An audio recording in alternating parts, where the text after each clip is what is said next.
Most people don't know that the dirtiest thing in your house is your kitchen sponge. You think it's clean, there's soap on it every day. Not so much. Scientists tell us that it is by far the dirtiest thing in your entire home.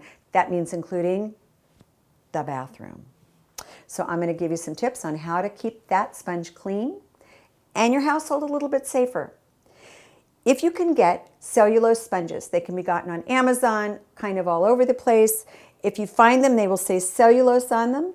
That means they're 100% plant-based. And what that allows you to do is throw it in the microwave 3 minutes every day. I know, sounds like a lot, but you're in the kitchen anyway.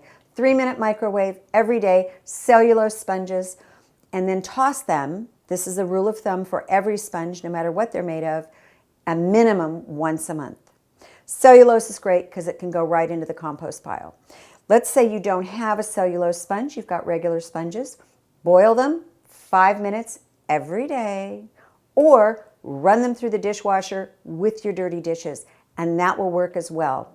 So find cellulose sponges, great for the compost. You can microwave them or boil them 5 minutes, or you can run them through the dishwasher with your dirty dishes. Either way, keep your sponges clean.